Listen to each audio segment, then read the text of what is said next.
Welcome to the free Bitcoin course, the 10 Days of Bitcoin. Over the next 10 days, you'll learn the basics and fundamentals of Bitcoin, what it is, how to purchase it, and perhaps most importantly, the question of why it matters to our culture and society as a whole. The origin story is both unique and an absolute requirement for learning about Bitcoin, so you can philosophically understand how it continues to grow, expand, and capture the attention of the world. So who created Bitcoin? No one actually knows. Well, that's not entirely true, as someone must know, but if they do, and if they're still alive, it's definitely one of the best kept digital secrets of our time. The point is that no one actually knows who originally created Bitcoin, but we do have a name, Satoshi Nakamoto. This person authored a white paper titled Bitcoin, a peer-to-peer electronic cash system on October 31st, 2008, just a few months after the top-level domain bitcoin.org was registered on August 18, 2008.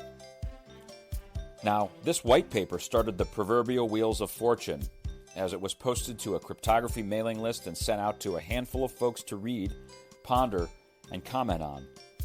What could this mean? What could this new technology do? On January 3rd, 2009, the Bitcoin network was deployed with the first open source application, as well as the first issuance of 50 Bitcoins. The alias continued to be visibly present in public until April 2011, when the alias left the development of the technology to a growing group of passionate volunteers. But it must have come from someplace, right? Well, yes, Bitcoin did have a bit of a prehistory, as there were a number of technologies and digital protocols utilized in the creation of Bitcoin, and consequently, a number of individuals and creators behind these inventions.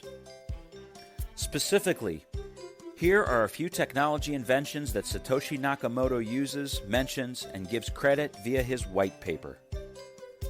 1. A digital cash technology and protocol called eCash by David Chaum and Stefan Brands. 2.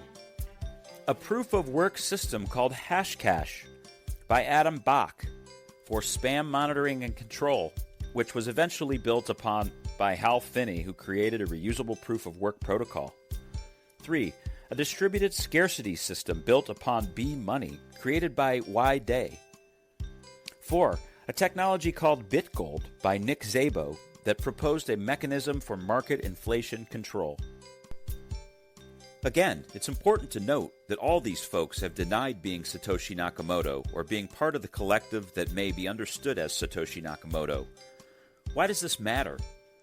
The key takeaway here is that the original author is completely unknown, and although you may occasionally hear of someone who suddenly claims ownership of the identity of Satoshi Nakamoto, it's generally and culturally accepted that we may never know the original creator's identity. And that's a good thing. You see, there are many important reasons, but here are two to get you started. Firstly, it's important that no one knows who they are, because what makes Bitcoin so exciting is that it's simultaneously open source. People like you and me can download, use, and profit from the original software anywhere and anytime we like. And secondly, it's decentralized, meaning that no single person or entity or organization owns or ultimately controls Bitcoin's utility and value. Bitcoin and the underlying technologies and protocols were created and designed to be freely given to the world, to usher us into a new way of thinking, engaging, and transacting with others. This concludes Day 1 of the 10 Days of Bitcoin.